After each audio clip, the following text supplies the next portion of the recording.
Hello friends, welcome to Science Padashale. This is Girish Babu. Today we will discuss the chapter called Water. So ನೀರು ಅಂತ ಒಂದು chapter ಇದೆ. ಈ ಒಂದು chapter ಬಗ್ಗೆ ಡಿಸ್ಕಸ್ ಮಾಡ್ತಾ ಹೋಗೋಣ. ಏನು chapter? Water. Clear? So let's get into the subject. ನೋಡಿ ಇಲ್ಲಿ ವಾಟರ್ ಪ್ರಪಂಚದಲ್ಲಿ ಅತ್ಯಂತ ಹೇರಳವಾಗಿ ದೊರೆಯುವ ಒಂದು ನವೀಕರಿಸಬಹುದಾದ ನೈಸರ್ಗಿಕ ಸಂಪತ್ತು ಯಾವುದಪ್ಪ ಅಂದ್ರೆ ಅದು ವಾಟರ್ ಆಗಿರುತ್ತೆ. ಕ್ಲಿಯರ್? ಸೊ ಮಾನವನ ದೇಹದಲ್ಲಿ ಸುಮಾರು 60% ನೀರಿರುತ್ತೆ. ನಮ್ಮ ದೇಹದಲ್ಲಿ ಎಷ್ಟು ಪರ್ಸೆಂಟ್ ನೀರಿನಿಂದ ಕೂಡಿರುತ್ತೆ ನಮ್ಮ ದೇಹ ಅಂದ್ರೆ 60% ನೀರಿನಿಂದ ಕೂಡಿರುತ್ತೆ. ಭೂಮಿಯ ಮೇಲ್ಮೈಯಲ್ಲಿ 71% ನೀರಿದೆ. 71% ನೀರಿದೆ, 29% ಭೂಮಿ ಇದೆ. Clear?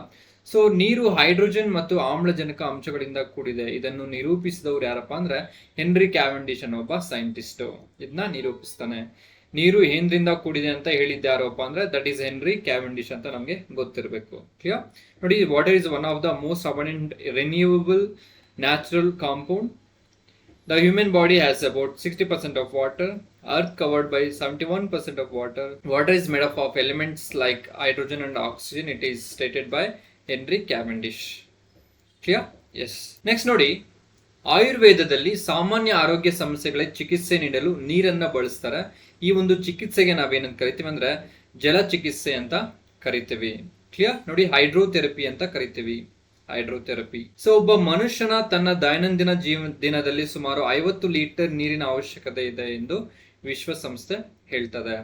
So United Nations recommended that minimum water requirement for daily use ಅಂದ್ರೆ ಎಲ್ಲದಕ್ಕೂ ಕುಡಿಯೋದಕ್ಕೂ ತೊಳೆಯೋದಕ್ಕೂ ಯೂಸ್ ಮಾಡೋದಕ್ಕೂ ಎಲ್ಲದಕ್ಕೂ ಸೇರಿ 50 ಲೀಟರ್ಸ್ ಏನಾಗುತ್ತೆ ಒಬ್ಬ ಮನುಷ್ಯನಿಗೆ ನೀರು ಬೇಕು ಅಂತ ಹೇಳ್ತದೆ. ಯಾರು? ವಿಶ್ವಸಂಸ್ಥೆ.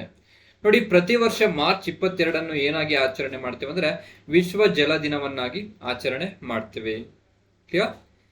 ವಿಶ್ವದಲ್ಲಿ 3% ನೀರು ಒಳ್ಳೆಯ ನೀರಾಗಿದ್ದು ಇದರಲ್ಲಿ 1.2 ಮಾತ್ರ ಕುಡಿಯಲು ಯೋಗ್ಯವಾಗಿದೆ. ನಮ್ಗೆ ಏನು 71% ಇದೆ, 71% ನೀರಿದೆ, ಇದರಲ್ಲಿ 3% ಮಾತ್ರ ಒಳ್ಳೆ ನೀರಾಗಿದೆ. ಸೊ ಇದರಲ್ಲಿ ಒಂದು 3% ಅಲ್ಲಿ ಏನಾಗಿದೆ, 1.2% ಮಾತ್ರ ಕುಡಿಯಲು ಯೋಗ್ಯವಾಗಿದೆ. ಸೊ ಸರೋವರಗಳಲ್ಲಿ ವಾತಾವರಣಗಳ ತೇವಾಂಶದಲ್ಲಿ ಹಂಚಿ ಹೋಗಿದೆ ರಿಮೈನಿಂಗ್ ವಾಟರ್. ಅರ್ಥ ಆಯ್ತಲ್ವಾ? ಎಸ್. ನೋಡಿ, ಇಲ್ಲಿ ನೀರು ವಾಸನೆ, ರುಚಿ, ಬಣ್ಣವನ್ನು ಯಾವುದೇ ವಾಸನೆ ಹೊಂದಿಲ್ಲ, ಬಣ್ಣ ಹೊಂದಿಲ್ಲ, ರುಚಿ ಹೊಂದಿಲ್ಲ. ಇದು ಪಾರದರ್ಶಕ ವಸ್ತು ಆಗಿದೆ. It is A transparent liquid. ಸಾಮಾನ್ಯವಾಗಿ ವಾತಾವರಣದ ದರದಲ್ಲಿ ನೀರಿನ ಕುದಿಯುವ ಬಿಂದು 100 ಡಿಗ್ರಿ ಸೆಲ್ಸಿಯಸ್ ಆಗಿರುತ್ತೆ. Clear? C, boiling point of water is 100 degree Celsius and freezing point is 0 degree Celsius ಆಗಿರುತ್ತೆ. ಘನೀಕರಿಸುವ ಬಿಂದು 0 ಡಿಗ್ರಿ ಸೆಲ್ಸಿಯಸ್ ಆಗಿರುತ್ತೆ. ನೀರಿನ ಗರಿಷ್ಠ ಸಾಂದ್ರತೆ ಯಾವ ಡಿಗ್ರಿ ಸೆಲ್ಸಿಯಸ್ ಅಲ್ಲಿ ಇರುತ್ತೆ ಅಂದ್ರೆ 4 ಡಿಗ್ರಿ ಸೆಲ್ಸಿಯಸ್ ಅಲ್ಲಿ ಇರುತ್ತೆ. The maximum density of water at 4 degree Celsius. ಸಮುದ್ರದ ನೀರು ವಿದ್ಯುತ್ ವಾಹಕವಾಗಿರುತ್ತೆ. Distilled water do not pass heat and electricity, but sea water, drinking water can flow heat and electricity. So ಶುದ್ಧ ನೀರು ಏನಾಗಿರುತ್ತೆ ಅಂದ್ರೆ ಡಿಸ್ಟಿಲ್ಡ್ ವಾಟರ್ ಅಂತ ಕರಿತೀವಿ. ಶುದ್ಧ ನೀರು, ಅದರಲ್ಲಿ ಯಾವುದೇ ಮಿನರಲ್ಸ್, ಖನಿಜಗಳು ಯಾವುದೇ ಒಂದು ಇರೋದಿಲ್ಲ. ಅದರಲ್ಲಿ ಯಾವುದೇ ಮಿನರಲ್ಸ್ ಆಗಿರ್ಬೋದು, ಖನಿಜಗಳಾಗಿರ್ಬೋದು ಇರೋದಿಲ್ಲ. ಯಾವಾಗ ಒಂದು ಖನಿಜ ಮುಕ್ತವಾಗಿರುತ್ತೋ ಅವಾಗ ಅದೇನಾಗಿರುತ್ತೆ, ಶುದ್ಧ ನೀರು ಅಂತ ಕರಿತೀವಿ. ಡಿಸ್ಟಿಲ್ಡ್ ವಾಟರ್ ಅಂತ ಕರಿತೀವಿ. ಅದ್ರದ್ದು pH ವ್ಯಾಲ್ಯೂ ಎಷ್ಟಿರುತ್ತೆ ಅಂದ್ರೆ 7 ಇರುತ್ತೆ. ನ್ಯೂಟ್ರಲ್ ಆಗಿರುತ್ತೆ. ಕ್ಲಿಯರ್? ಅದರಲ್ಲಿ ವಿದ್ಯುತ್ ಮತ್ತೆ ಹೀಟ್ ಉಷ್ಣ ಮತ್ತೆ ವಿದ್ಯುತ್ ಅನ್ನೋದು ಪಾಸ್ ಆಗೋದಿಲ್ಲ. ಕ್ಲಿಯರ್? ಎಸ್. ನೋಡಿ, ವೆರಿ ಇಂಪಾರ್ಟೆಂಟ್, ಟ್ರಿಪಲ್ ಸ್ಟಾರ್ ಆಗ್ತಿದ್ದೀನಿ ಇಲ್ಲಿ. ತುಂಬಾ ಸರಿ ಕ್ವಶನ್ ಇದು ರಿಪೀಟ್ ಆಗಿದೆ. ನೀರಿನ ಗರಿಷ್ಠ ಸಾಂದ್ರತೆ ಯಾವ ಡಿಗ್ರಿ ಸೆಲ್ಸಿಯಸ್ ಅಲ್ಲಿ ಇರುತ್ತೆ ಅಂತ ಕ್ವಶನ್ ಕೇಳ್ತಾರೆ. Maximum density of water at what degree Celsius ಅಂತ ಕೇಳ್ತಾರೆ. ಅದು ಯಾವ ಡಿಗ್ರಿ ಸೆಲ್ಸಿಯಸ್ ಅಂದ್ರೆ 4 ಡಿಗ್ರಿ ಸೆಲ್ಸಿಯಸ್. ಇದು ನಾವು ಯಾವ ತರ ಎಕ್ಸ್ಪ್ಲೈನ್ ಮಾಡ್ಬೋದು ಅಂದ್ರೆ ಆ ಒಂದು ಪ್ರಕ್ರಿಯೆಗೆ ನಾವೇನಂತ ಕರಿತೀವಿ ಅಂದ್ರೆ ನೀರಿನ ಅಸಂಬದ್ಧ ಸ್ವಭಾವ ಅಂತ ಕರಿತೀವಿ, ಅಥವಾ ಅನಾಮುಲಸ್ ಬಿಹೇವಿಯರ್ ಆಫ್ ವಾಟರ್ ಅಂತ ಕರಿತೀವಿ. ಕ್ಲಿಯರ್? ನೋಡಿ, ಇಲ್ಲಿ ಏನು ಹಾಗಾದ್ರೆ ಈ ಅನಾಮುಲಸ್ ಬಿಹೇವಿಯರ್ ಆಫ್ ವಾಟರ್ ಅಂದ್ರೆ ಏನು ಅಂತ ನೋಡ್ತಾ ಹೋಗೋಣ. ನೋಡಿ, ಇಲ್ಲಿ 0 ಡಿಗ್ರಿ ಸೆಲ್ಸಿಯಸ್ ಇಂದ 4 ಡಿಗ್ರಿ ಸೆಲ್ಸಿಯಸ್, 0 ಡಿಗ್ರಿ ಸೆಲ್ಸಿಯಸ್ ಇಂದ 4 ಡಿಗ್ರಿ ಸೆಲ್ಸಿಯಸ್ ತನ್ನ ಗಾತ್ರದಲ್ಲಿ ಕುಗ್ಗುತ್ತದೆ. ಅಂದ್ರೆ ಇಲ್ಲಿ ಜಾಸ್ತಿ ಗಾತ್ರ ಇರುತ್ತೆ, ಕಡಿಮೆ, ಕಡಿಮೆ, ಇನ್ನೂ ಕಡಿಮೆ ಗಾತ್ರದಲ್ಲಿ ಕುಗ್ಗುತ್ತೆ. ಯಾವುದು? ಈ ಒಂದು water. Clear? So 4 degree Celsius ಇಂದ ಇದು 0 ಡಿಗ್ರಿ ಸೆಲ್ಸಿಯಸ್ ಇಂದ 4 ಡಿಗ್ರಿ ಸೆಲ್ಸಿಯಸ್ಗೆ. ನೆಕ್ಸ್ಟ್ 4 ಡಿಗ್ರಿ ಸೆಲ್ಸಿಯಸ್ ಇಂದ 0 ಡಿಗ್ರಿ ಸೆಲ್ಸಿಯಸ್ಗೆ ಬಂದಂಗೆಲ್ಲ ಏನಾಗುತ್ತೆ, ತನ್ನ ಗಾತ್ರದಲ್ಲಿ ಹಿಗ್ಗುತ್ತದೆ. ನೋಡಿ, ಇಲ್ಲಿ ಕಮ್ಮಿ ಇರುತ್ತೆ, ಜಾಸ್ತಿ ಇರುತ್ತೆ, ಇನ್ನೂ ಜಾಸ್ತಿ ಇರುತ್ತೆ, ಇನ್ನೂ ಜಾಸ್ತಿ ಇರುತ್ತೆ. Clear? So density rho is equal to volume, one mass by volume or volume ಅಂತ, ಒನ್ ಬೈ ವಾಲ್ಯೂಮ್ ಅಂತ ಕರಿತೀವಿ. ಈ ಡೆನ್ಸಿಟಿ ಸಾಂದ್ರತೆ ಮತ್ತೆ ವಾಲ್ಯೂಮ್ ಎರಡು ವಿಲೋಮ ಅನುಪಾತದಲ್ಲಿ ಇರುತ್ತೆ. ಕ್ಲಿಯರ್? ಇಲ್ಲಿ ನೋಡಿ, ಗರಿಷ್ಠ ಸಾಂದ್ರತೆ 4 ಡಿಗ್ರಿ ಸೆಲ್ಸಿಯಸ್ ಅಲ್ಲಿ, ಕಡಿಮೆ ಸಾಂದ್ರತೆ ವಾಲ್ಯೂಮ್ ಅನ್ನೋದು, ಸಾಂದ್ರತೆ ಯಾವಾಗ ಜಾಸ್ತಿ ಇರುತ್ತೋ ವಾಲ್ಯೂಮ್ ಅನ್ನೋದು ಕಡಿಮೆ ಇರಬೇಕು. ನೋಡಿ, ಇಲ್ಲಿ ವಾಲ್ಯೂಮ್ ಗಾತ್ರ ಅನ್ನೋದು ಕಡಿಮೆ ಇದೆ, ಇಲ್ಲಿ ಡೆನ್ಸಿಟಿ ಅನ್ನೋದು ಕಡಿಮೆ ಇದೆ, ವಾಲ್ಯೂಮ್ ಅನ್ನೋದು ಜಾಸ್ತಿ ಇದೆ. ಈ ಒಂದು ಸ್ವಭಾವವನ್ನು ಸೂಚಿಸುವ ಪ್ರಕ್ರಿಯೆಗೆ ನಾವೇನಂತ ಕರಿತೀವಿ? ಅನಾಮಲಸ್ ಬಿಹೇವಿಯರ್ ಆಫ್ ವಾಟರ್ ಅಂತ ಕರಿತೀವಿ. ನೀರನ್ನ ಅಸಂಬದ್ಧ ಸ್ವಭಾವ ಅಥವಾ ಪ್ರಕ್ರಿಯೆ ಅಂತ ಕರಿತೀವಿ. ಕ್ಲಿಯರ್? ನೋಡಿ, ಇಂದು ಅಕ್ವಾಟಿಕ್ ಅನಿಮಲ್ಸ್ ಎಲ್ಲ, ನೀರಿನಲ್ಲಿ ವಾಸಿಸುವ ಒಂದು ಅನಿಮಲ್ಸ್ ಎಲ್ಲ, ಫಿಶಸ್ ಆಗಿರ್ಬೋದು, ಅಕ್ವಾಟಿಕ್ ಅನಿಮಲ್ಸ್ ಆಗಿರ್ಬೋದು, ಹೆಂಗೆ ಜೀವನ ಮಾಡುತ್ತೆ, ಒಂದು ಏನಾದ್ರೂ ಕೋಲ್ಡ್ ರೀಜನ್ ಅಲ್ಲಿ, ತುಂಬಾ ಶೀತ ಪ್ರದೇಶದಲ್ಲಿ ನೀರಿನ ಮೇಲ್ಮೈ ಎಲ್ಲ ಏನಾಗುತ್ತೆ, ಗಡ್ಡೆ ಕಟ್ಟತ್ತಲ್ವಾ. ಸೊ ಮೇಲ್ಮೈ ಮಾತ್ರ ಗಡ್ಡೆ ಕಟ್ಟತ್ತೆ, ಬಟ್ ಒಳಗಡೆ ಇರೋ ನೀರೆಲ್ಲ ಏನಾಗುತ್ತೆ, in the form of liquid only. Clear? So ಆದ್ರೆ ಯಾವ ರೀತಿ ಅದು ಆಗತ್ತೆ ಅಂದ್ರೆ, because of anomalous behaviour of water ಇಂದ, ನೀರಿನ ಅಸಂಬದ್ಧ ಪ್ರಕ್ರಿಯೆಯಿಂದ ಅದು ಆಗತ್ತೆ. ಇಲ್ಲಾಂದ್ರೆ ಜಲಚರ ಪ್ರಾಣಿಗಳು ಜೀವನ ಮಾಡ್ಲಿಕ್ಕೆ ಕಷ್ಟಕರ ಆಗ್ಬಿಡುತ್ತೆ, ಎಲ್ಲ ಗಡ್ಡೆ ಕಟ್ಬಿಟ್ರೆ. ನೀರಿನ ಮೇಲ್ಮೈ ಮಾತ್ರ ಗಡ್ಡೆ ಕಟ್ಟತ್ತೆ, ಒಳಗಡೆ ಎಲ್ಲ ನೀರಂಗೆ ಇರುತ್ತೆ, because of anomalous behaviour of water. Clear? ನೀರಿನ ಗರಿಷ್ಠ ಸಾಂದ್ರತೆ ಎಲ್ಲಿ ಜಾಸ್ತಿ ಇರೋದಂದ್ರೆ 4 ಡಿಗ್ರಿ ಸೆಲ್ಸಿಯಸ್. 0 ಡಿಗ್ರಿ ಸೆಲ್ಸಿಯಸ್ ಇಂದ 4 ಡಿಗ್ರಿ ಸೆಲ್ಸಿಯಸ್ಗೆ ಬಂದಂಗೆಲ್ಲ ಗಾತ್ರದಲ್ಲಿ ಕುಗ್ಗುತ್ತದೆ, ಸಾಂದ್ರತೆ ಹೆಚ್ಚಾಗುತ್ತದೆ. 4 ಡಿಗ್ರಿ ಸೆಲ್ಸಿಯಸ್ ಇಂದ 0 ಡಿಗ್ರಿ ಸೆಲ್ಸಿಯಸ್ಗೆ ಹೋದಂಗೆಲ್ಲ ಗಾತ್ರದಲ್ಲಿ ಹಿಗ್ಗುತ್ತದೆ, ಸಾಂದ್ರತೆಯಲ್ಲಿ ಕಡಿಮೆ ಆಗುತ್ತೆ. ನೆನ್ಪಿಡ್ಬೇಕು. ಕ್ಲಿಯರ್? ಎಸ್. ನೆಕ್ಸ್ಟ್ ನೋಡಿ, ನೀರ್ಗಲ್ಲು ಅಂತ ಕರಿತೀವಿ, ಗ್ಲೇಷಿಯರ್ ಅಂತ ಕರಿತೀವಿ. ನೀರ್ಗಲ್ಲುಗಳು ಉಂಟಾಗಲು ಪ್ರಮುಖ ಕಾರಣ ನೀರಿನ ಅಸಂಬದ್ಧ ವಿಕಸನ, ಅನಾಮಲಸ್ ಎಕ್ಸ್ಪಾನ್ಷನ್ ಆಫ್ ವಾಟರ್ ಅಂತ ಕರಿತೀವಿ. Clear? Anomalous properties of water. Glaciers formed by anomalous property of water. ನೋಡಿ, ಬಾಟಲಿನಲ್ಲಿ ನೀರನ್ನು ತುಂಬಿ ಫ್ರಿಡ್ಜ್ ನಲ್ಲಿ ಇಡಬೇಕಾದ್ರೆ ಸ್ವಲ್ಪ ಕಡಿಮೆ ನೀರನ್ನು ತುಂಬುತ್ತಾರೆ, ಏಕೆಂದರೆ ನೀರಿನ ಅಸಂಬದ್ಧ ಪ್ರಕ್ರಿಯೆಯಿಂದ ಬಾಟಲು ಹೊಡೆಯುವ ಸಾಧ್ಯತೆ ಇರುತ್ತೆ. ಸೊ ನಾವು ಕೂಲ್ ಡ್ರಿಂಕ್ಸ್ ಅಲ್ಲೆಲ್ಲ ನೋಡ್ಬೋದು, ಫುಲ್ ಕೂಲ್ ಡ್ರಿಂಕ್ಸ್ ತುಂಬಿರಲ್ಲ, ಸ್ವಲ್ಪ ಮಟ್ಟಿಗೆ ಗ್ಯಾಪ್ ಬಿಟ್ಟಿರ್ತಾರೆ, ಅದರಲ್ಲಿ ಕಾರ್ಬೋನಿಕ್ ಆಸಿಡ್ ಇರುತ್ತೆ. ಜೊತೆಗೆ ಏನಾಗುತ್ತೆ ಏನಂದ್ರೆ, ರೀಸನ್ ಈ ಒಂದು ಫುಲ್ ಫ್ರೀಸ್ ಆಗ್ಬಿಟ್ರೆ ಏನಾಗುತ್ತೆ, ಆ ಗಾತ್ರದಲ್ಲಿ ಹಿಗ್ಗುತ್ತೆ, ವಾಟರ್ ನೀರಿನ ಗಾತ್ರದಲ್ಲಿ ಹಿಗ್ಗುತ್ತೆ, ಅವಾಗ ಒಂದು ಬಾಟಲ್ ಹೊಡೆಯೋ ಚಾನ್ಸಸ್ ಇರುತ್ತೆ ಅಂತ ಹೇಳ್ಬಿಟ್ಟು ಸ್ವಲ್ಪ ಗ್ಯಾಪ್ ಬಿಟ್ಟಿರ್ತಾರೆ. ಅರ್ಥ ಆಯ್ತಲ್ವಾ? ಎಸ್. ನೆಕ್ಸ್ಟ್ ನೋಡಿ, ಕೆಮಿಕಲ್ ಪ್ರಾಪರ್ಟೀಸ್ ಆಫ್ ವಾಟರ್. ಒಂದು ವಾಟರ್ ಅನ್ನು ಕೆಮಿಕಲ್ ಪ್ರಾಪರ್ಟೀಸ್, ನೀರಿನ ರಾಸಾಯನಿಕ ಗುಣಲಕ್ಷಣಗಳು ಅಂತ ನೋಡ್ತಾ ಹೋಗೋಣ. ನೋಡಿ, ಇಲ್ಲಿ water contains hydrogen and oxygen. Rain water is example of pure water.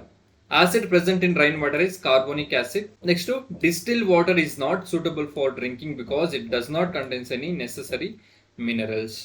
Oxygen discovered by Joseph Priestley anta karitivi. Next, Michael Faraday stated that water containing conduct electricity in the ionic state. ನೋಡಿ, water oxygen ಮತ್ತೆ hydrogen ನಿಂದ ಮಾಡಲ್ಪಟ್ಟಿದೆ ಅಂತ ಹೇಳಿದವರು ಯಾರು? Henry Cavendish ಹೇಳ್ತಾರೆ. Oxygen ನ Discover ಮಾಡಿದ ಯಾರಪ್ಪ ಅಂದ್ರೆ, ದಟ್ ಇಸ್ ಜೋಸೆಫ್ ಪ್ರಿಸ್ಲೆ ಅಂತ ಹೇಳ್ಬಿಟ್ಟು.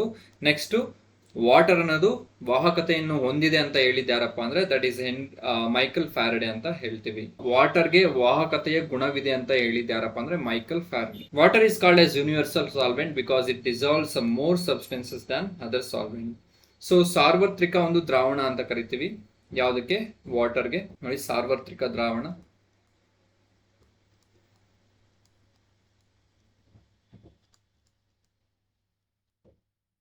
ಯಾಕಂದ್ರೆ ಎಲ್ಲಾ ರೀತಿಯ ವಸ್ತುಗಳನ್ನು ತನ್ನಲ್ಲಿ ಕರಗಿಸಿಕೊಳ್ಳುವ ಒಂದು ಗುಣಲಕ್ಷಣವನ್ನು ಯಾವುದೊಂದಿರುತ್ತೆ? ವಾಟರ್ ಒಂದಿರುತ್ತೆ. ಅದಕ್ಕೆ ಇದನ್ನ ಏನಂತ ಕರಿತೀವಿ?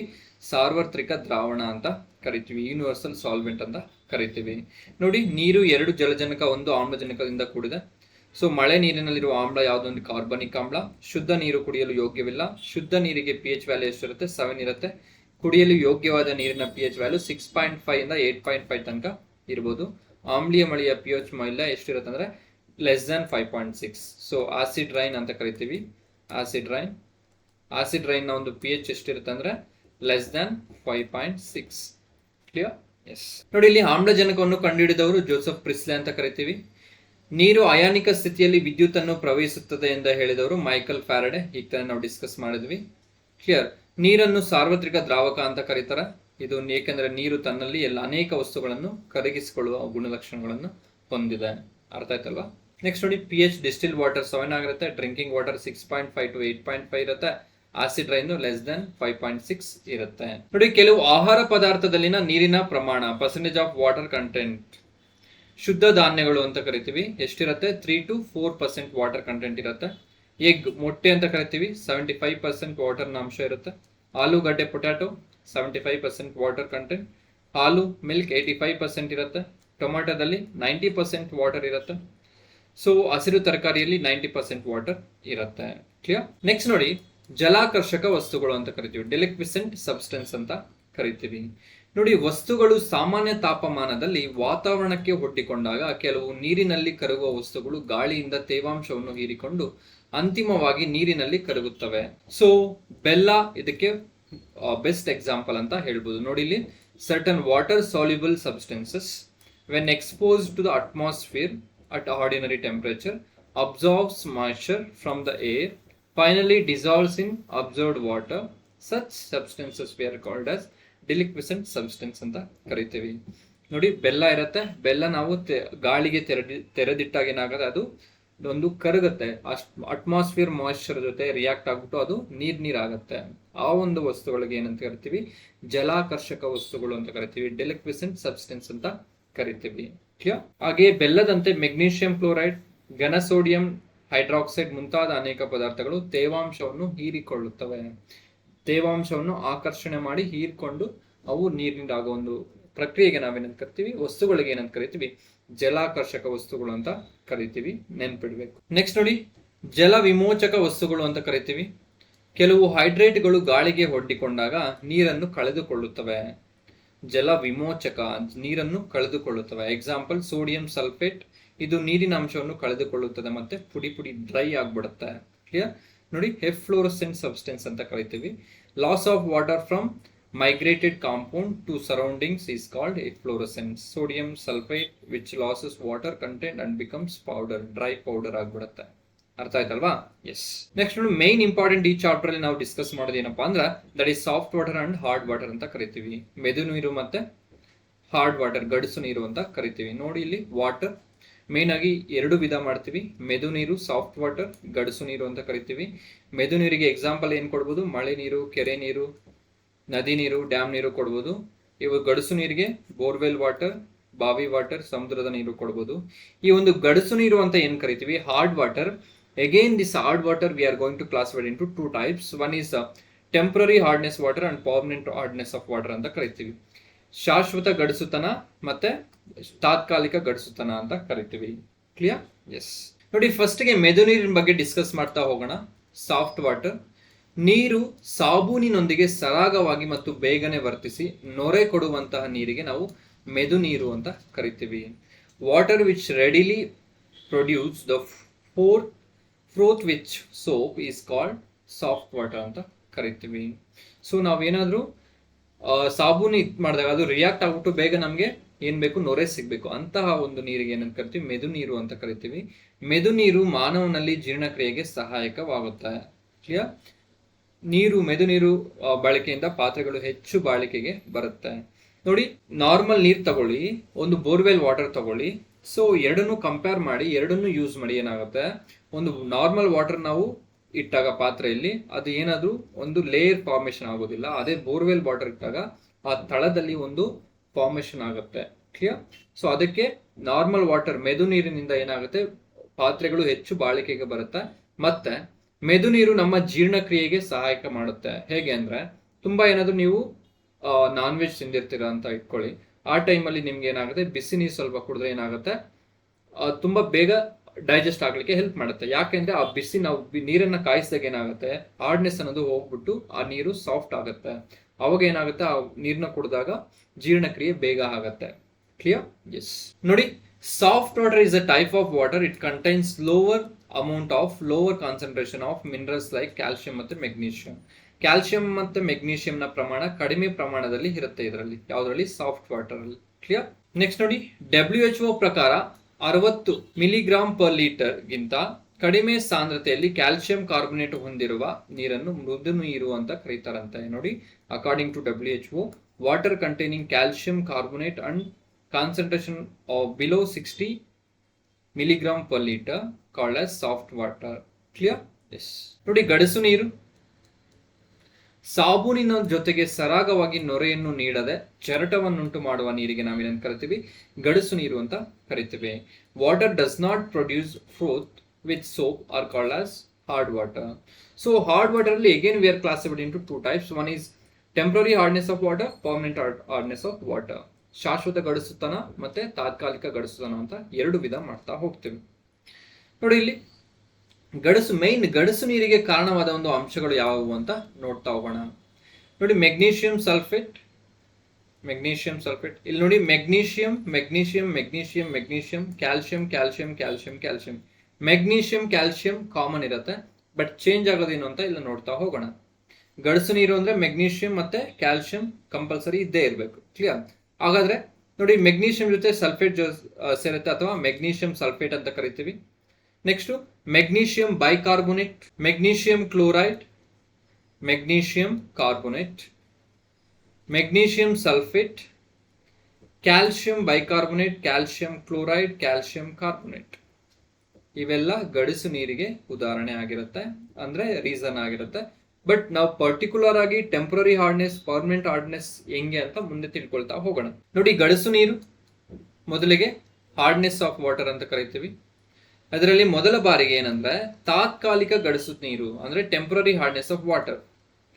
ನೋಡಿ ಇಲ್ಲಿ ನೀರಿನ ಗಡಸುತನಕ್ಕೆ ಕಾರಣವಾದ ಕ್ಯಾಲ್ಸಿಯಂ ಮತ್ತು ಮೆಗ್ನೀಷಿಯಂ ಅಯಾನುಗಳ ಜೊತೆಗೆ ಏನ್ ಸೇರ್ಕೊಂಡಿರುತ್ತೆ ಅಂದ್ರೆ ಬೈಕಾರ್ಬೋನೇಟ್ಗಳು ಸೇರಿಕೊಂಡಾಗ ಆ ನೀರಿಗೆ ನಾವೇನಂತ ಕರಿತೀವಿ, ತಾತ್ಕಾಲಿಕ ಗಡಸುತನ ಅಂತ ಕರಿತೀವಿ. ನೋಡಿ ಇಲ್ಲಿ ಕ್ಯಾಲ್ಸಿಯಂ ಇರುತ್ತೆ, ಮೆಗ್ನೀಷಿಯಂ ಇರುತ್ತೆ, ಇದ್ರ ಜೊತೆಗೆ ಏನ್ ಸೇರಿಸ್ಕೋಬೇಕು ನಾವು, ಬೈಕಾರ್ಬೋನೇಟ್ ನ ಸೇರಿಸ್ಕೋಬೇಕು.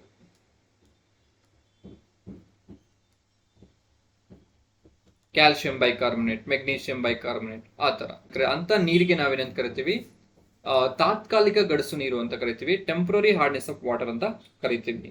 ಕ್ಲಿಯರ್? ಸೊ ನೋಡಿ ಇಲ್ಲಿ the hardness of water due to calcium and magnesium ions to form bicarbonates are called temporary hardness of water. ಇಲ್ಲಿ ಎಕ್ಸಾಂಪಲ್ ಏನ್ ಕೊಡ್ಬೋದು, calcium bicarbonate, magnesium bicarbonate, calcium ಇದೆ, ಮೆಗ್ನೀಷಿಯಂ ಇದೆ, ಬೈಕಾರ್ಬೋನೇಟ್ ಎರಡರಲ್ಲೂ ಇದ್ರೆ ಇದನ್ನ ನಾವೇನಂತ ಕರಿತೀವಿ, ತಾತ್ಕಾಲಿಕ ಗಡಸು ನೀರು ಅಂತ ಕರಿತೀವಿ. ಕ್ಲಿಯರ್? ಎಸ್ ನೆಕ್ಸ್ಟ್ ನೋಡಿ ಶಾಶ್ವತ ಗಡಸು ನೀರು ಅಂತ ಕರಿತೀವಿ ಅಥವಾ ಪರ್ಮನೆಂಟ್ ಹಾರ್ಡ್ ವಾಟರ್ ಅಂತ ಕರಿತೀವಿ. ಸೊ ನೀರಿನಲ್ಲಿ ಕ್ಯಾಲ್ಸಿಯಂ ಮತ್ತು ಮೆಗ್ನೀಷಿಯಂ ಜೊತೆಗೆ ನೋಡಿ ತಾತ್ಕಾಲಿಕ ಗಡಸುತನದಲ್ಲಿ ಕೂಡ ನಾವು ನೋಡಿದ್ವಿ, ಕ್ಯಾಲ್ಸಿಯಂ ಮತ್ತೆ ಮೆಗ್ನೀಷಿಯಂ ಜೊತೆ ಬೈಕಾರ್ಬೋನೇಟ್ಸ್ ಇರಬೇಕು. ಇಲ್ಲಿ ಕ್ಯಾಲ್ಸಿಯಂ ಇದೆ, ಮೆಗ್ನೀಷಿಯಂ ಇದೆ. ಕ್ಯಾಲ್ಸಿಯಂ ಮತ್ತೆ ಮೆಗ್ನೀಷಿಯಂ ಜೊತೆಗೆ ಏನ್ ಸೇರ್ಕೋಬೇಕು, ಕ್ಲೋರೈಡ್ ಮತ್ತೆ ಸಲ್ಫೇಟ್ಗಳು ಸೇರಿದ್ದಾರೆ ಅಂತಹ ಒಂದು ವಾಟರ್ಗೆ ನಾವೇನಂತ ಕರಿತೀವಿ, ಶಾಶ್ವತ ಗಡಸು ನೀರು ಅಂತ ಕರಿತೀವಿ. ನೋಡಿ ಕ್ಯಾಲ್ಸಿಯಂ ಇದೆ, ಮೆಗ್ನೀಷಿಯಂ ಇದೆ, ಇದ್ರ ಜೊತೆಗೆ ನಾವು ಏನ್ ಸೇರ್ಬೇಕು, ಕ್ಲೋರೈಡ್ ಮತ್ತೆ ಸಲ್ಫೇಟ್ ಸೇರಿಸ್ಬೇಕು. ಕ್ಲಿಯರ್? ಸೊ ಈ ಒಂದು ಕ್ಲೋರೈಡ್ ಮತ್ತೆ ಸಲ್ಫೇಟ್ಗಳು ಸೇರಿದ್ರೆ ಏನಾಗುತ್ತೆ, ಆ ಒಂದು ನೀರಿಗೆ ನಾವೇನಂತ ಕರಿತೀವಿ, ಪರ್ಮನೆಂಟ್ ಹಾರ್ಡ್ ವಾಟರ್ ಅಂತ ಕರಿತೀವಿ. ಕ್ಲಿಯರ್? ನೋಡಿ ಇಲ್ಲಿ the water in the form of are due to calcium and magnesium ions in the form of chloride and sulfates are called permanent hardness of water. ನೋಡಿ ಇಲ್ಲಿ calcium chloride, magnesium chloride, calcium sulphate, magnesium sulphate. ಅರ್ಥ ಆಯ್ತಲ್ವಾ? ತಾತ್ಕಾಲಿಕ ಗಡಸುತನಕ್ಕೆ calcium ಮತ್ತೆ magnesium bicarbonates, ಶಾಶ್ವತ ಗಡಸು ನೀರಿನಕ್ಕೆ calcium chloride, magnesium chloride, calcium sulphate, magnesium sulphate ಆಗಿರುತ್ತೆ. ಕ್ಲಿಯರ್? ನೋಡಿ according to WHO, water containing calcium carbonate at concentration 60 to 120 mg per liter is moderately hard ಆಗಿರುತ್ತೆ, ಮಧ್ಯಮ ಗಡಸು ನೀರು ಆಗಿರುತ್ತೆ. ಅದೇ 120 to 180 ಮಿಲಿಗ್ರಾಮ್ ಪರ್ ಲೀಟರ್ ಇದ್ರೆ ಅದನ್ನ ಏನಂತ ಕರಿತೀವಿ, ತುಂಬಾ ಹಾರ್ಡ್ ಅಂತ ಕರಿತೀವಿ, ಗಡಸು ನೀರು ಅಂತ ಕರಿತೀವಿ. ಮೋರ್ ದ್ಯಾನ್ 180 ಇದ್ರೆ ವೆರಿ ಹಾರ್ಡ್ ಆಗಿರುತ್ತೆ, ಅತ್ಯಂತ ಹೆಚ್ಚು ಗಡಸು ಆಗಿರುತ್ತೆ. ಕ್ಲಿಯರ್? ನೋಡಿ ಈ ಒಂದು ಕಾನ್ಸೆಪ್ಟ್ಸ್ ಎಲ್ಲ ಒಂದು ಎಸ್ಸೆ ಬರೀಲಿಕ್ಕೆ ಅದೆಲ್ಲ ಹೆಲ್ಪ್ ಆಗುತ್ತೆ. ವಿ ಶುಡ್ ಅವೇರ್ ಆಲ್ ದು ಸ್ಟಫ್ಸ್. ಕ್ಲಿಯರ್? ಎಸ್. ನೆಕ್ಸ್ಟ್ ನೋಡಿ ಗಡಸು ನೀರು ಅಂತ ಈಗ ತಾನೇ ನೋಡಿದ್ವಿ, ನಾವು ಎರಡು ಟೈಪ್ ನೋಡಿದ್ವಿ, ತಾತ್ಕಾಲಿಕ ಮತ್ತೆ ಶಾಶ್ವತ ಅಂತ ಹೇಳ್ಬಿಟ್ಟು.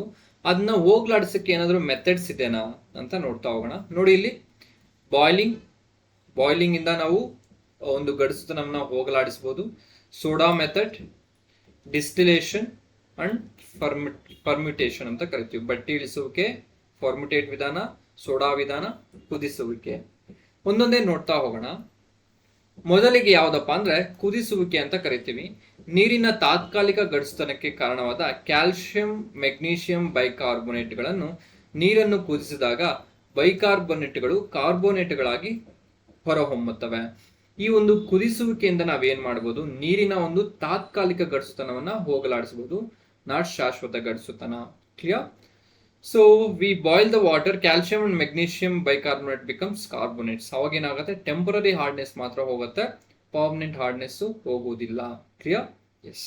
ನೆಕ್ಸ್ಟ್ ಸೋಡಾ ಮೆಥಡ್ ಅಂತ ಕರಿತೀವಿ, ಸೋಡಾ ವಿಧಾನ. ನೀರಿಗೆ ಸೋಡಿಯಂ ಕಾರ್ಬೋನೇಟ್ ಅನ್ನು ಸೇರಿಸಿದಾಗ ನೀರಿನ ತಾತ್ಕಾಲಿಕ ಮತ್ತು ಶಾಶ್ವತ ಗಡಸುತನ ನಿವಾರಿಸಬಹುದು. ನೋಡಿ ಇಲ್ಲಿ, temporary and permanent hardness of water can be removed by addition of sodium carbonate or washing soda to the water. Clear? Yes. Next ನೋಡಿ, ಡಿಸ್ಟಿಲೇಷನ್ ಆಫ್ ವಾಟರ್ ಅಂತ ಕರಿತೀವಿ, ಬಟ್ಟಿ ಇಳಿಸುವಿಕೆ ಅಥವಾ ಆವಸನ ವಿಧಾನ ಅಂತ ಕರಿತೀವಿ.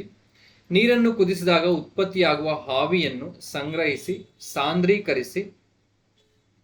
ಸಾಂದ್ರೀಕರಿಸುವ ಮೂಲಕ ಶುದ್ಧ ನೀರನ್ನು ಪಡೆಯಲಾಗುತ್ತದೆ.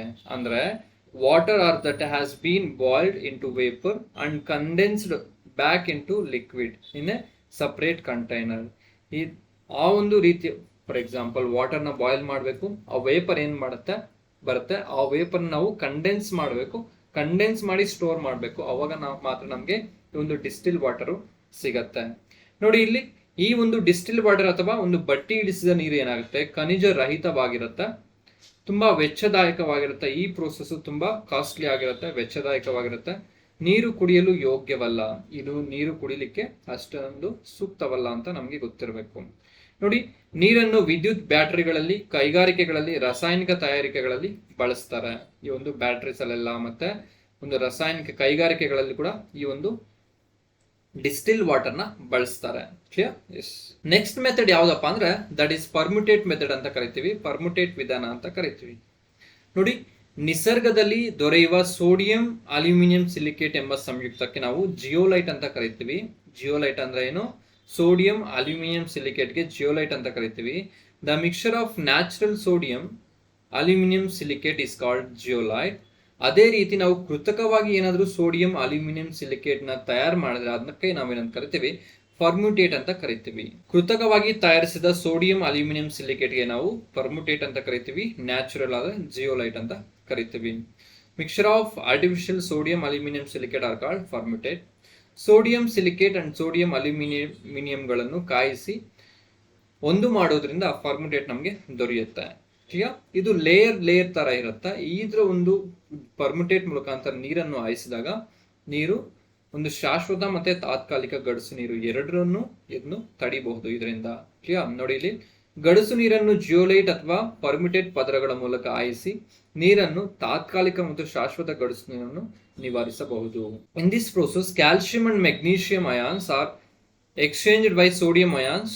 From this method we can remove permanent as well as temporary hardness of water. ಯಾವ ಮೆಥಡ್ ಅಂದ್ರೆ ಪರ್ಮ್ಯುಟೇಟ್ ಮೆಥಡ್. ಕ್ಲಿಯರ್? ಎಸ್. ನೆಕ್ಸ್ಟ್ ನೋಡಿ, ಭಾರಜಲ ಅಂತ ಕರಿತೀವಿ, ಹೆವಿ ವಾಟರ್ ಅಂತ ಕರಿತೀವಿ. ಡ್ಯೂಟೇರಿಯಂ ಆಕ್ಸಿಜನ್ ನೊಂದಿಗೆ ವರ್ತಿಸಿ ಡ್ಯೂಟೇರಿಯಂ ಆಕ್ಸೈಡ್ ಎಂಬ ಸಂಯುಕ್ತವನ್ನು ಉಂಟು ಮಾಡುತ್ತೆ. ಇದಕ್ಕೆ ನಾವು ಭಾರಜಲ ಅಂತ ಕರಿತೀವಿ. Deuterium react with oxygen to form deuterium oxide compound. It is called as heavy water ಅಂತ ಕರಿತೀವಿ. ಡ್ಯೂಟೇರಿಯಂ ಅನ್ನು ಕಂಡುಹಿಡಿದವರು ಯಾರಪ್ಪ ಅಂದ್ರೆ ಹೆರಾಲ್ಡ್ ಯೂರಿಯನ್ ಒಬ್ಬ ಸೈಂಟಿಸ್ಟ್. ಕ್ಲಿಯರ್? ಭಾರಜಲವನ್ನು ಜೈವಿಕ ಕ್ರಿಯಾಕಾರಿಗಳಲ್ಲಿ ಮಂದಕಾರಿಯಾಗಿ ಇದನ್ನ ಬಳಸ್ತಾರೆ. We are used as a moderator in nuclear power plants. ನೋಡಿ ಇಲ್ಲಿ, moderator in nuclear power plants. Deuterium was discovered by Harold Henry ಅಂತ ಕರಿತೀವಿ. ಕ್ಲಿಯರ್? ಎಸ್. ನೆಕ್ಸ್ಟ್ ನೋಡಿ, ಕುಡಿಯುವ ನೀರಿನ ಶುದ್ಧೀಕರಣ ಯಾವ ರೀತಿ ಆಗುತ್ತೆ ಅಂದ್ರೆ, ನಾವು ಕುಡಿಯುವ ನೀರಿನ ಶುದ್ಧೀಕರಣದಲ್ಲಿ ಯಾವ ಒಂದು ವಿಕಿರಣವನ್ನ ಬಳಸ್ತೀವಿ ಅಂದ್ರೆ ನೇರಳಾತೀತ ವಿಕಿರಣವನ್ನ ಬಳಸ್ತೀವಿ, ಅಲ್ಟ್ರಾ ವೈಲೆಟ್ ರೇಸ್ ನ ಬಳಸ್ತೀವಿ, ಯುವಿ ರೇಸ್ ನ ಬಳಸ್ತೀವಿ. ಸೊ ನೀರಿನಲ್ಲಿರುವ ಒಂದು ಕ್ರಿಮಿಗಳನ್ನು ಸಾಯಿಸಲಿಕ್ಕೆ ಈ ಒಂದು ನೇರಳಾತೀತ ವಿಕಿರಣಗಳನ್ನ ಬಳಸ್ತೀವಿ. ನೆಕ್ಸ್ಟ್ ರಿವರ್ಸ್ ಆಸ್ಮೋಸಿಸ್ ಅಂತ ಕರಿತೀವಿ. ರಿವರ್ಸ್ ಆಸ್ಮೋಸಿಸ್ ಅಂತ ಬರುತ್ತೆ, ಆ ಒಂದು ಪ್ರಕ್ರಿಯೆನ ಇಲ್ಲಿ ಬಳಸಿರ್ತೀವಿ. ಸೊ RO ಅಂತ ಬರೆದಿರ್ತಾರೆ, ನೋಡಿರ್ಬೋದು, UV ಮತ್ತೆ RO ಅಂತ ಬರೆದಿರ್ತಾರೆ ಒಂದು ಫಿಲ್ಟರ್ಸ್ ಮೇಲೆ. You can observe that. Next ನೋಡಿ, ರಾಸಾಯನಿಕ ವಸ್ತುಗಳು ಏನ್ ಬಳಸ್ತೀವಿ, ಕ್ಲೋರಿನ್ ಮತ್ತೆ ಓಝೋನ್ ನ ಬಳಸ್ತೀವಿ. Chlorine and ozone used in water purification. Clear? Yes. Next ನೋಡಿ, ನೀಲಿ ಮಂಜುಗಡ್ಡೆ ಅಂತ ಕರಿತೀವಿ, ಬ್ಲೂ ಐಸ್ ಅಂತ ಕರಿತೀವಿ. ಇದು ಮಂಜುಗಡ್ಡೆಯ ಶುದ್ಧ ರೂಪವಾಗಿರುತ್ತೆ, ಪ್ಯೂರೆಸ್ಟ್ ಫಾರ್ಮ್ ಆಫ್ ವಾಯ್ಸ್. ಇದನ್ನ ನಾವು ಎಲ್ಲೆಲ್ಲಿ ಬಳಸ್ತೀವಿ ಅಂದ್ರೆ ವಿಸ್ಕಿ ವೈನ್ಗಳ ತಯಾರಿಕೆಯಲ್ಲಿ ಬಳಸ್ತಾರೆ, production of whisky and wine. ಭಾರತದ ಖ್ಯಾತ ಜಲರಕ್ಷಕ ಅಂತ ಯಾರನ್ನ ಕರೀತಾರೆ ಅಂದ್ರೆ ರಾಜೇಂದ್ರ ಸಿಂಗ್ ರಾಣಾ ಅಂತ ಕರೀತಾರೆ. ವಾಟರ್ ಮ್ಯಾನ್ ಆಫ್ ಇಂಡಿಯಾ ಅಂತ ಯಾರನ್ನ ಕರೀತಾರೆ ಅಂದ್ರೆ ರಾಜೇಂದ್ರ ಸಿಂಗ್ ರಾಣಾ ಅವ್ರನ್ನ ವಾಟರ್ ಮ್ಯಾನ್ ಆಫ್ ಇಂಡಿಯಾ ಅಂತ ಕರೀತಾರೆ. ಕ್ಲಿಯರ್? ಎಸ್. ನೆಕ್ಸ್ಟ್ ನೋಡಿ, ವೆರಿ ಇಂಪಾರ್ಟೆಂಟ್, ವಿಸ್ಕಾಸಿಟಿ ಅಂತ ಕರಿತೀವಿ, ಸ್ನಿಗ್ಧತೆ ಅಂತ ಕರಿತೀವಿ. ನೀರಿನ ಅಂಟು ಗುಣದ ಸ್ವಭಾವವನ್ನು ನೀರಿನ ಸ್ನಿಗ್ಧತೆ ಅಂತ ಕರಿತೀವಿ. Viscosity is a measure of fluid resist the flow of liquid ಅಂತ ಕರಿತೀವಿ. ಫಾರ್ ಎಕ್ಸಾಂಪಲ್, ನೀರೇನಾದ್ರೂ ಹರ್ಕೊಂಡು ಹೋಗ್ತಾ ಇದ್ರೆ, ಸೊ ಯಾವುದೋ ಒಂದು ಲಿಕ್ವಿಡ್ ಹರ್ಕೊಂಡು ಹೋಗ್ತಾ ಇದ್ರೆ ಅದು ಹರ್ಕೊಂಡು ಹೋಗ್ತಿರೋ ಒಂದು ಸ್ಟಾಪ್ ಮಾಡೋ ಒಂದು ಅಪೋಸಿಷನ್ ಫೋರ್ಸ್ಗೆ ನಾವೇನಂತ ಕರಿತೀವಿ, ಈ ಒಂದು ವಿಸ್ಕಾಸಿಟಿ ಅಂತ ಕರಿತೀವಿ. ಕ್ಲಿಯರ್? ನೋಡಿ, ಇಲ್ಲಿ ದ್ರವ ರೂಪದ ವಸ್ತುಗಳಲ್ಲಿರುವ ಅಣುಗಳು ಚಲನೆಗೆ ಅಡ್ಡಿಪಡಿಸುವ ಪ್ರಕ್ರಿಯೆಗೆ ನಾವೇನಂತ ಕರಿತೀವಿ, ಸ್ನಿಗ್ಧತೆ ಅಂತ ಕರಿತೀವಿ. ಎಕ್ಸಾಂಪಲ್ ನೋಡಿ, ಹನಿ, ಸಿರಪ್, ಹರಳೆಣ್ಣೆ, ಮರದ ಅಂಟು, ಸಕ್ಕರೆ, ಬೆಲ್ಲದ ಪಾಕ, ಇವೆಲ್ಲ ಏನಾದ್ರು ತುಂಬಾ ತಿಕ್ಕಾಗಿರುತ್ತೆ. ಸೊ ಇಲ್ಲಿ ಹಾಕಿದ್ರೇನು ಅದು ಹಳ್ಕೊಂಡು ಹೋಗ್ಲಿಕ್ಕೆ ತುಂಬಾ ಕಷ್ಟಪಡುತ್ತೆ. ಅರ್ಥ ಆಯ್ತಲ್ವಾ? ನೋಡಿ, ಇಲ್ಲಿ ಹನಿ ಹೈ ವಿಸ್ಕಾಸಿಟಿಯನ್ನು ಹೊಂದಿರುತ್ತೆ, ವಾಟರ್ ಲೋ ವಿಸ್ಕಾಸಿಟಿಯನ್ನು ಹೊಂದಿರುತ್ತೆ. ಇಲ್ಲಿ ಹನಿ ಹಾಕಿ ಇನ್ನೊಂದು ಹತ್ರ ವಾಟರ್ ಹಾಕಿ ಯಾವ್ದು ಬೇಗ ಫ್ಲೋ ಆಗುತ್ತೆ ಅಂದ್ರೆ ವಾಟರ್, ಯಾಕೆಂದ್ರೆ ವಿಸ್ಕಾಸಿಟಿ ಕಡಿಮೆ ಇದೆ ವಾಟರ್. ಹೈ ವಿಸ್ಕಾಸಿಟಿ ಯಾವ್ದಕ್ಕಿದೆ? ಹನಿಗಿದೆ, ಅದಕ್ಕೆ ಅದು ಜಾಸ್ತಿ ಫ್ಲೋ ಆಗೋದಿಲ್ಲ. Resist the flow of liquid. Clear? Yes. Next ನೋಡಿ, ಕೆಪಲರಿ ಆಕ್ಷನ್ ಅಂತ ಕರಿತೀವಿ, ಲೋಮನಾಳ ಪ್ರಕ್ರಿಯೆ ಅಂತ ಕರಿತೀವಿ. ಕೊಳವೆಗಳಲ್ಲಿ ನೀರು ಏರುವ ಪ್ರಕ್ರಿಯೆಗೆ ನಾವು ಲೋಮನಾಳ ಪ್ರಕ್ರಿಯೆ ಅಂತ ಕರಿತೀವಿ. ನೋಡಿ, ಝೈಲಮ್ ಕ್ರಿಯೆ. ಇವಾಗ ಒಂದು ಪ್ಲಾಂಟ್ ಇರುತ್ತೆ, ಪ್ಲಾಂಟ್ ಅಲ್ಲಿ ನೀರ್ ಮೇಲೆ ಬರುತ್ತೆ. ಯಾಕೆ ಬರುತ್ತೆ ಅಂದ್ರೆ ಬಿಕಾಸ್ ಆಫ್ ಕೆಪಲರಿ ಆಕ್ಷನ್. ಬಟ್ಟೆ ನೆನೆಯುವುದು, ಒಂದು ಕಾಟನ್ ಬಟ್ಟೆ ತಗೊಳ್ಳಿ, ಅದು ನೀರಿನ ಅಂಶವನ್ನು ಅಬ್ಸರ್ವ್ ಮಾಡ್ಕೊಳ್ತಾ ಇರುತ್ತೆ ಬಿಕಾಸ್ ಆಫ್ ಕೆಪಲರಿ ಆಕ್ಷನ್. ದೀಪ ಉರಿಯುವುದು, ಒಂದು ದೀಪ ಉತ್ಸಿದೀವಿ, ಅದು ಉರಿತಾ ಇದೆ ಅಂದ್ರೆ ಬಿಕಾಸ್ ಆಫ್ ಎಣ್ಣೆ ಅಬ್ಸರ್ವ್ ಮಾಡ್ಕೋಬೇಕಲ್ಲ cotton, because of capillary action. Ink ಮೇಲೆ ಇರುವುದು, ಸೊ ಇಂಕ್ ಮೇಲೆ ಇರೋದು ಕೂಡ ಒಂದು ಕೆಪಲರಿ ಆಕ್ಷನ್ ಆಗಿರುತ್ತೆ. ಕ್ಲಿಯರ್? ಎಸ್. ನೋಡಿ, ಇಲ್ಲಿ ನೆಕ್ಸ್ಟ್ ಮೇಲ್ಮೈ ಸೆಳೆತ, ಸರ್ಫೇಸ್ ಟೆನ್ಷನ್ ಅಂತ ಕರಿತೀವಿ.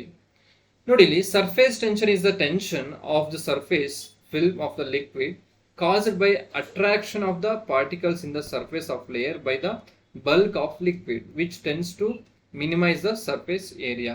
ಅಂದ್ರೆ ಈ ಒಂದು ವಾಟರ್ನ ಸರ್ಫೇಸ್ ಏನಿರುತ್ತೆ, ಆ ಒಂದು ಸರ್ಫೇಸ್ ಮತ್ತೆ ಈ ಒಂದು ಪಾರ್ಟಿಕಲ್ ಅಥವಾ ಏನೋ ಒಂದು ಕಣ ಏನಿರುತ್ತೆ ಅದ್ರ ನಡುವೆ ಒಂದು ಆಕರ್ಷಣ ಬಲವಾಗಿರುತ್ತೆ. ಈ ಒಂದು ಸರ್ಫೇಸ್ ಟೆನ್ಷನ್ ಇಂದ ಏನಾಗಿರುತ್ತೆ, ಆ ಒಂದು ಕೀಟಗಳು ವಾಟರ್ನ ಅಬ್ಸರ್ವ್ ಮಾಡ್ಕೊಳ್ಳೋ ಅಥವಾ ವಾಟರ್ನ ಯುಟಿಲೈಸ್ ಮಾಡ್ಕೊಳ್ಳೋ ಒಂದು ಏರಿಯಾ ಅನ್ನೋದು ಕಡಿಮೆ ಆಗುತ್ತೆ. ಕ್ಲಿಯರ್? ಮೇಲ್ಮೈ ವಿಸ್ತೀರ್ಣವನ್ನು ಕಡಿಮೆ ಮಾಡುತ್ತೆ. ನೋಡಿ, ಇಲ್ಲಿ ಇದು ಇಲ್ಲಿ ಸ್ವಲ್ಪ ಅಷ್ಟೇ ಯೂಸ್ ಮಾಡ್ಕೊಳ್ತಾ ಇದೆ ವಾಟರ್ ಮೇಲೆ ತೇಲ್ಲಿಕ್ಕೆ. ಏನಾದ್ರೂ ಇದು ವಾಟರ್ ಮೇಲೆ ಈ ತರ ಕೀಟಗಳು ಓಡಾಡ್ತಿದೆ ಅಥವಾ ಏನಾದ್ರೂ ತೇಲ್ತಾ ಇದೆ ವಾಟರ್ ಮೇಲೆ ಅಂದ್ರೆ that is because of surface tension ಆಗಿರುತ್ತೆ. ಕ್ಲಿಯರ್? ಮತ್ತೊಂದು ಏನಂದ್ರೆ, ಒಂದು ಮಳೆ ಹನಿ ದುಂಡಾಗಿರಲು ಕಾರಣವೇನು ಅಂತ ಕ್ವಶನ್ ಕೇಳ್ತಾರೆ, ಅದು ಕೂಡ ಸರ್ಫೇಸ್ ಟೆನ್ಷನ್ ಆಗಿರುತ್ತೆ. ಕ್ಲಿಯರ್? ಸರ್ಫೇಸ್ ಟೆನ್ಷನ್, ನೀರಿನ ಮೇಲ್ಮೈ ಸೆಳೆತದಿಂದ ನೀರಿನ ಮಳೆ ಹನಿಯ ಹೆಂಗಿರುತ್ತೆ, ದುಂಡಾಗಿರುತ್ತೆ. ಕ್ಲಿಯರ್? ಎಸ್. ನೋಡಿ, ಇಲ್ಲಿ ಕೆಪಲರಿ ಆಕ್ಷನ್ ಆಗ್ತಾನೆ ನಾವು ಡಿಸ್ಕಸ್ ಮಾಡಿದ್ವಿ. Capillary action is a phenomena where the ascension of liquid through a tube or cylinder takes place. ನೋಡಿ, ಇಲ್ಲಿ ಒಂದು ಪ್ಲಾಂಟ್ ಇದೆ, ಇದು ಕಲರ್ ವಾಟರ್ ಹಾಕಿದೀವಿ, ಕಲರ್ ಇದ್ರ ಮುಖಾಂತರ ಏರ್ತಾ ಇದೆ ಅಥವಾ ನೀರು ಇದು ಅಬ್ಸರ್ವ್ ಮಾಡ್ಕೊಳ್ತಾ ಇದೆ. ಆ ಪ್ರೋಸೆಸ್ಗೆ ನಾವು ಕೆಪಲರಿ ಆಕ್ಷನ್ ಅಂತ ಕರಿತೀವಿ. ಇಲ್ಲಿ ನೋಡಿ, ಒಂದು ವಾಟರ್ ಬಾಟಲ್, ಒಂದು ಗ್ಲಾಸ್ ಅಲ್ಲಿ ತಗೊಂಡು ಇಂಕ್ ವಾಟರ್ ಹಾಕ್ಬಿಟ್ಟು ಈ ಕಡೆ ಒಂದು ಕಾಟನ್ ಹಾಕಿದೀವಿ, ಏನಾಗ್ತದೆ, ಆ ಇಂಕ್ ವಾಟರ್ ಏನಾಗ್ತದೆ, ಆ ಒಂದು ಕಾಟನ್ ಮುಖಾಂತರ ಏರ್ತಾ ಇದೆ. ಇದು ಯಾವುದಕ್ಕೆ ಎಕ್ಸಾಂಪಲ್ ಅಂದ್ರೆ ಕೆಪಲರಿ ಆಕ್ಷನ್ಗೆ ಎಕ್ಸಾಂಪಲ್ ಆಗಿರುತ್ತೆ. ಲೋಮನಾಳ ಪ್ರಕ್ರಿಯೆ ಅಂತ ಕರಿತೀವಿ. ಕ್ಲಿಯರ್? ಎಸ್. ನೋಡಿ friends, this is all about today's class. Water ಬಗ್ಗೆ ಇಷ್ಟಲ್ಲಿ ನೋಡಿದ್ವಲ್ಲ. ಸೊ ನೆಕ್ಸ್ಟ್ ಕ್ಲಾಸ್ ಅಲ್ಲಿ ಮತ್ತೆ ಬೇರೆ ಒಂದು ಚಾಪ್ಟರ್ ಜೊತೆಗೆ ಡಿಸ್ಕಸ್ ಮಾಡೋಣ. ಇನ್ನೂ ಚಾನಲ್ಗೆ ಯಾರು ಸಬ್ಸ್ಕ್ರೈಬ್ ಮಾಡಿಲ್ಲ ಅಂದ್ರೆ please do subscribe, click on the like button. Next class ಅಲ್ಲಿ ಮತ್ತೆ ಸಿಗೋಣ. Thank you.